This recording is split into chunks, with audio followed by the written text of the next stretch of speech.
In this world there are two things you absolutely must never touch. The first is the woman of an assassin. The second is his pet.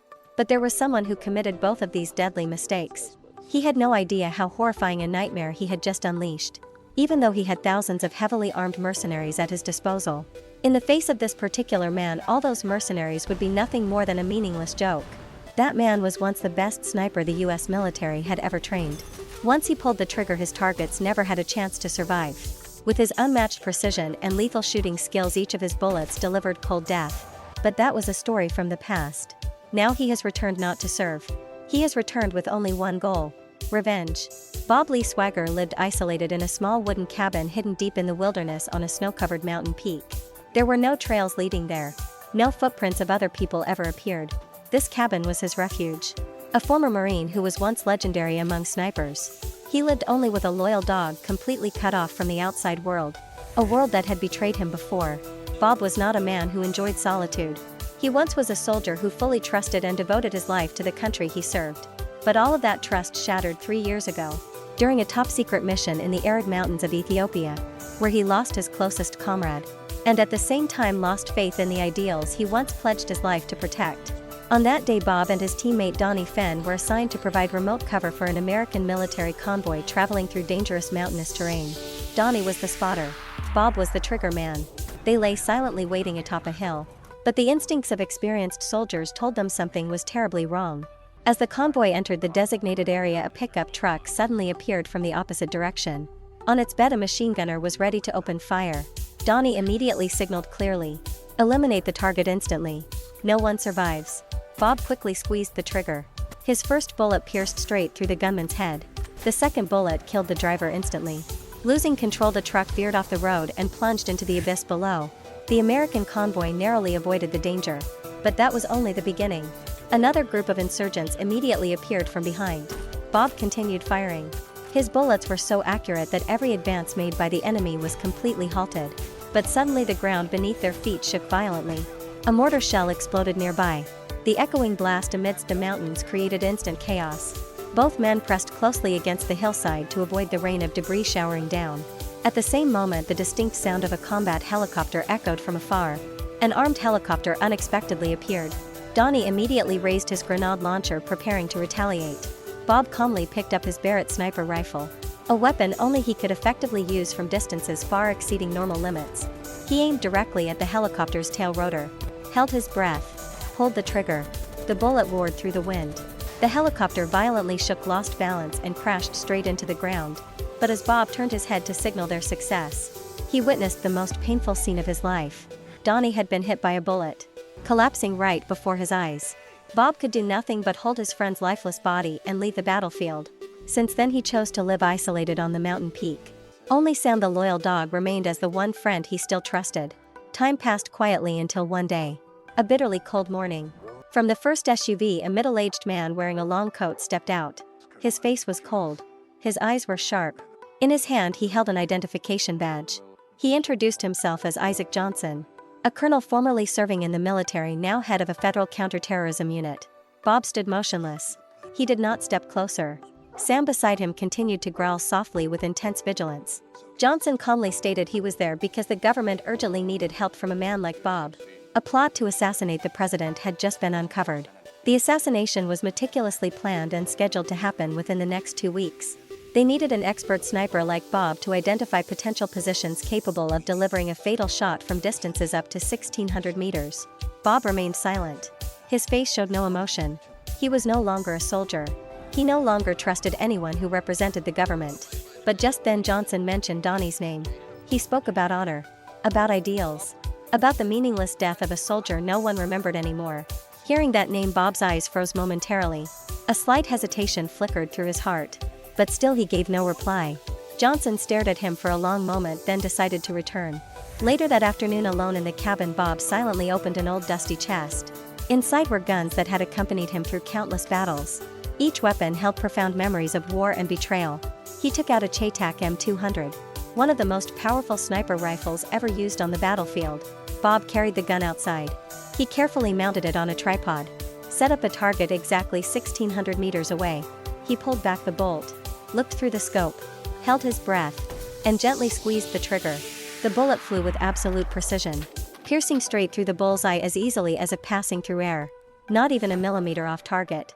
Sam stood quietly beside him. Not barking. Not moving. The little dog simply gazed deeply at Bob as if fully understanding what was about to happen next. Bob knew if the assassin targeting the president truly possessed skills equal to his own conventional methods would never be enough to prevent the assassination. He pondered deeply for a long time. And eventually he made his decision. He would leave the mountain once again. Not for the government, but for the only reason left to keep him alive until today. The next day Bob packed his essentials and left the mountain cabin with Johnson and his team of agents. They began the journey to 3 locations where the president would appear publicly at upcoming events. Those locations were Washington, D.C., Baltimore, and Philadelphia. Bob's task was clear. He needed to evaluate tactics. Analyze the terrain at each location to identify potential positions a sniper could exploit for a long-distance shot without being detected. This journey would decide everything. But Bob had no idea he was stepping into the biggest trap of his life. The first destination Bob and the team reached was Washington, D.C. Bob swiftly surveyed the tall buildings surrounding the square where the president was scheduled to speak. He climbed to the highest positions, carefully examining every possible shooting angle, every viable distance. But the more he analyzed, the more clearly he realized that making such a shot here was utterly impossible. The area's terrain was far too complicated. Sightlines were obstructed by massive structures. 3 days later, the President of the United States arrived in Philadelphia to attend a grand ceremony held in the central square. Flags and flowers decorated every corner. Large crowds of people gathered densely around the area. The surrounding streets were filled with police and Secret Service agents. Snipers were secretly positioned atop surrounding buildings. Armed helicopters hovered above the sky. The entire place resembled an impenetrable fortress. Bob was placed in a secured room located on an upper floor. From the window of this room he had a clear view of the entire square. Johnson instructed him to closely monitor and analyze every minor movement. But as the moment of the president's arrival approached, an unsettling feeling increasingly lingered in Bob's mind. Everything seemed too smooth, too easy, as if all had been prearranged. When the president's convoy appeared, the crowd below erupted in cheers. The president stepped onto the podium alongside an African archbishop, a special guest who was scheduled to deliver an important speech at the ceremony. Bob concentrated intensely. His eyes carefully observed every small detail. He continuously recalculated possible bullet trajectories. Every calculation pointed back to one single location, the bell tower of the old church. And then it happened. A sharp gunshot echoed across the densely crowded square. The crowd instantly erupted into chaos. People screamed and scattered in panic. Before Bob could understand what was happening, he heard the door behind him burst open. A policeman stepped inside. Without a word, Bob rolled down the sloped roof, blood seeping from his chest wound. He slid down, then fell heavily into a narrow alley below. Pain almost drove him to unconsciousness. But he refused to let himself stop. He instantly understood he had been framed. Police forces had surrounded the area. Armed helicopters began circling, hunting for their target. Emergency broadcasts across the country displayed his name. Bob Lee Swagger, a former Marine, was identified as the sole suspect responsible for the assassination of the Archbishop at Philadelphia's Central Square. News reports repeatedly warned that he was extremely dangerous, heavily armed, and authorized lethal force if he resisted. Bob knew he did not have much time. He had to disappear before the security forces tightened their net around him. Despite the wound still bleeding heavily, his mind focused solely on one question: who was truly behind all of this? He decided to escape to find the truth, even if that meant confronting an entire nation hunting him down. Bob ran through dark alleys in the heart of the city. Police sirens and armed helicopters closed in relentlessly. His chest wound continued bleeding in spurts. The intense pain nearly made him collapse, but the soldier's mentality refused to allow him to stop. Bob knew exactly how the tactical teams would attempt to surround him. He understood clearly that if he failed to escape quickly before the net tightened, he would die here. Philadelphia descended into chaos. Police blockades appeared everywhere. Special emergency broadcasts repeatedly aired on the radio, labeling him as a murderer and the #1 suspect. Bob felt like a wild beast relentlessly hunted by the entire world. He turned sharply into an automatic car wash station on the roadside. He parked inside, quickly pulling the shutters closed. Immediately Bob climbed to the back seat, searching for first aid. A small medical kit remained. Just basic bandages and tools. No painkillers. No doctors. No time to hesitate. Bob used a small knife to rip open his shirt. Amid the loud rush of water spraying outside, Bob stitched his wound closed, relying solely on the survival instincts of a soldier. Severe pain clouded his vision, but he knew collapsing now meant death. The shutters opened. The pickup slowly rolled back onto the street. Bob continued his escape through the night. This was no longer just running for survival. It was now a journey to uncover who orchestrated the assassination, who had killed the Archbishop and placed all blame on him. After hours of non-stop driving, Bob left the city center heading towards a quiet suburban area. At dawn he stopped at a small convenience store standing alone by the roadside. Entering quietly, he avoided the cashier's gaze, quickly gathering essential medical supplies. He paid hastily and exited through the back door.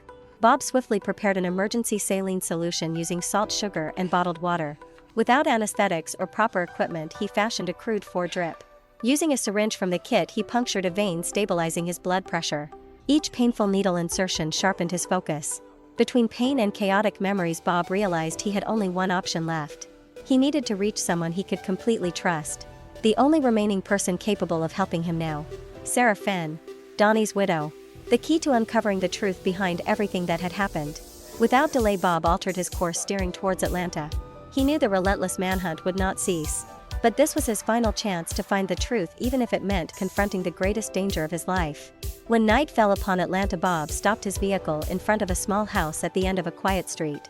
It was the home of Sarah Finn, the woman who had once been married to Donnie, the comrade who died in Bob's arms on that fateful day. From this moment forward, Sarah was the only person he could fully trust. The lights inside her house were still on. Slowly he approached the door. He did not hide his wounds. His voice gentle yet sincere. "I did not kill anyone. I was framed. I need your help." Sarah remained silent at first. She stared deeply into the eyes of a man she had once considered family. She saw no lies, no fear, just exhaustion and an earnest desire to be trusted. Sarah lowered her weapon. Quietly she opened the door, allowing him inside. Bob nearly collapsed onto the living room sofa.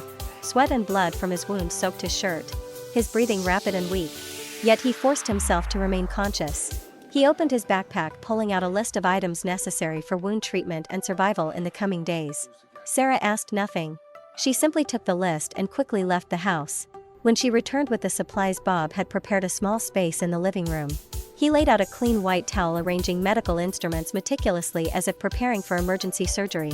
Sarah was no doctor, but under Bob's detailed guidance she moved calmly as though she had done this many times before. Bob bit down hard on a small piece of wood, gripping the chair tightly. Sarah carefully stitched his wound. Meanwhile, elsewhere, a young FBI agent named Nick Memphis sat in his office. Nick had felt uneasy about the assassination case from the beginning. He decided to reopen Bob Lee Swagger's confidential files, reading every tiny detail carefully. Nick found numerous inconsistencies. Could a legendary sniper like Bob really have missed so dramatically? If Bob was the assassin, why would he choose such an exposed location? Why fire such an obviously inaccurate shot in an important assassination? Questions continued to flood Nick's mind without any logical answers. That same night, Nick secretly began his investigation. Unaware his every step was being closely monitored by those behind the sinister plot. At Sarah's house, Bob struggled to recover quickly. He knew time was running out. Eventually he had to confront the terrifying truth waiting ahead. The following morning, Bob took out a small photo from his backpack. It showed the license plate of the black SUV driven by Johnson the day they visited him at his mountain cabin. A tiny yet crucial detail. Snipers always remembered such details because it had kept them alive on battlefields. Bob handed the photo to Sarah. He asked her to deliver it to Nick Memphis. Believing the young FBI agent was beginning to discover the truth, Sarah agreed immediately without questions. She quietly sent the photo along with a brief note. "Find this vehicle. Find who used it the day they visited Wyoming." All truth starts from there. At the FBI office in Atlanta, Nick Memphis received the mysterious photo and note. He immediately used his access to investigate the black SUV. After checking traffic cameras and government vehicle registration databases, Nick uncovered critical information. The black SUV belonged to a federal agency. The person using it was none other than Colonel Isaac Johnson himself. Discovering this, Nick realized Johnson was not simply the man who approached Bob for help.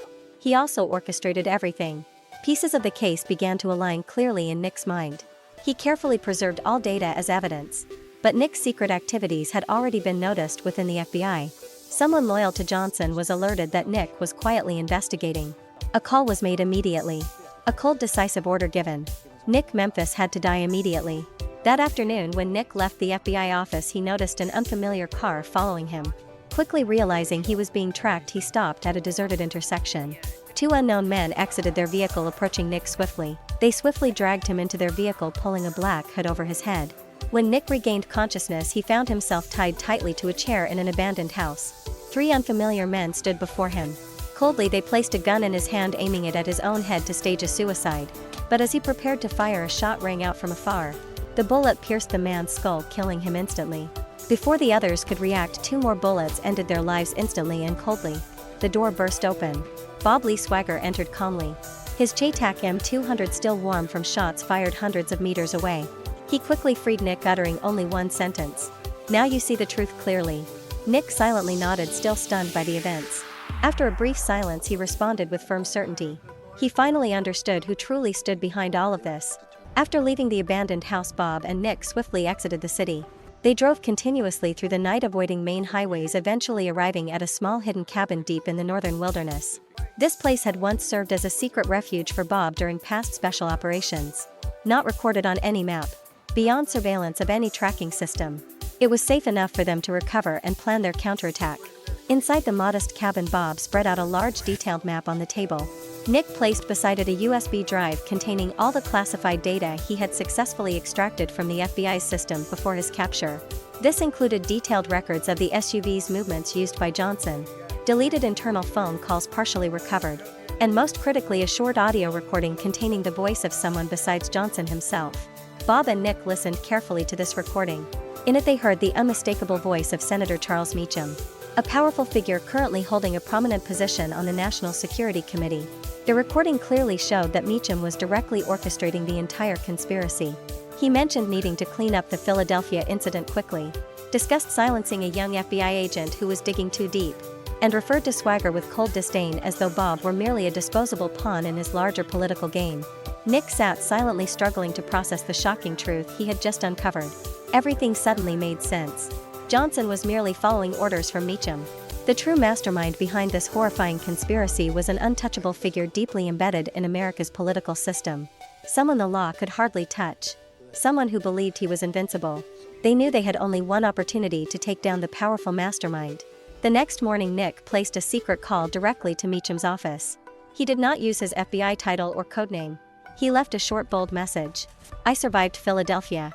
I have something you want. Meet me privately if you want it back." Upon receiving the message, Meacham showed no immediate concern. Confident everything remained within his control, he agreed to meet Nick at a secluded mansion outside the city, a heavily guarded location. Meacham did not arrive alone. Isaac Johnson accompanied him alongside a team of highly armed bodyguards.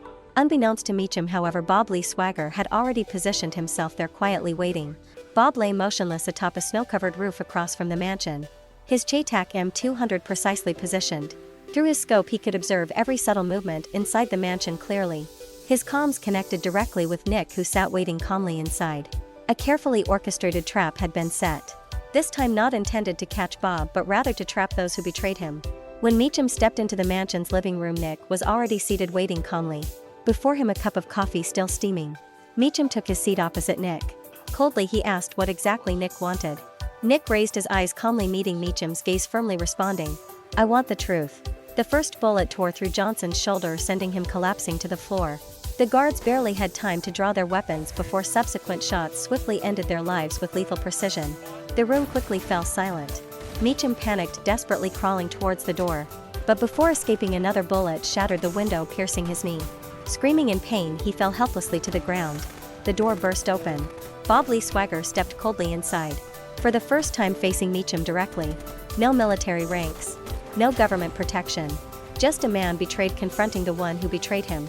Without a word, Bob placed the USB drive on the table containing undeniable evidence exposing Meacham's crimes. Turning briefly to Nick, he spoke decisively. "Take him down publicly. Show the world exactly who controls this country." Nick nodded. He was no longer a young naive agent. He had become living proof of the truth. The only one who could publicly expose it. As dawn broke, armed helicopters sounded in the distance. Special Forces vehicles raced toward the mansion. Bob and Nick quietly slipped away through a secret back route. Nick carried the USB drive, holding the truth they had paid for in blood and tears. When Special Forces stormed the mansion, Meacham lay crippled on the floor, blood seeping from his wounded knee. Stripped of power and protection for the first time. No longer a respected senator, but a traitor awaiting justice. Bob didn't stay to witness this, because he understood clearly that prison wasn't what scared men like Meacham. Their true fear was exposure. Their crimes publicly revealed. the harsh light of justice finally catching up to them. Bob and Nick returned quietly to the hidden cabin in the northern woods. Sarah remained there patiently waiting. Seeing Bob return safely, she asked no questions, offered no judgment or blame. She simply approached, embracing him gently with the understanding of someone who had also lost deeply due to betrayal and war. Nick sat quietly outside the cabin holding a steaming cup of coffee. His eyes gazed thoughtfully into the distant forest. No longer a young suspicious agent, he had changed profoundly, now understanding the harsh realities of true justice. Bob sat beside Nick. Quietly he said, "You can return to being an FBI agent. This time you'll know exactly what you're fighting for." Nick paused for a moment, then asked Bob, "What about you?" Bob did not immediately answer. Several days later, Bob Lee Swagger appeared at the U.S. Department of Justice headquarters. Without hesitation, he entered a secure meeting room to face top federal prosecutors. No hiding, no evasion. Calmly he placed all the evidence before them. Classified files, audio recordings, and internal data proving Charles Meacham's guilt beyond doubt. He left them a brief, clear message. "I'm not doing this for my survival. I'm doing this so no one else has to die the way I did." A secret hearing swiftly followed. Yet Meacham maintained a defiant, arrogant posture.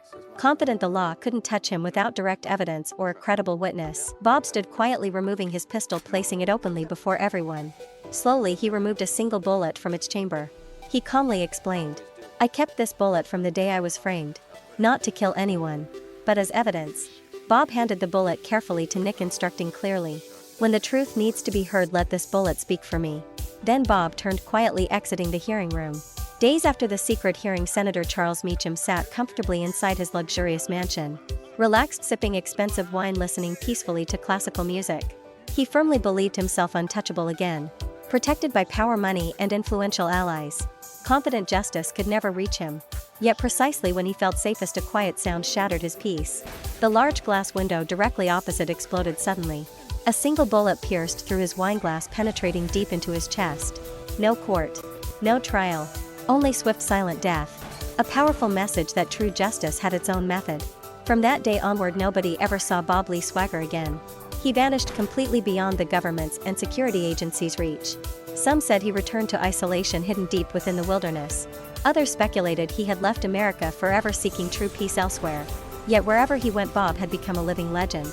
A constant warning to anyone tempted to manipulate justice with violence or power. At the FBI office in Atlanta, Nick Memphis continued his duties. But he never forgot the man who saved his life.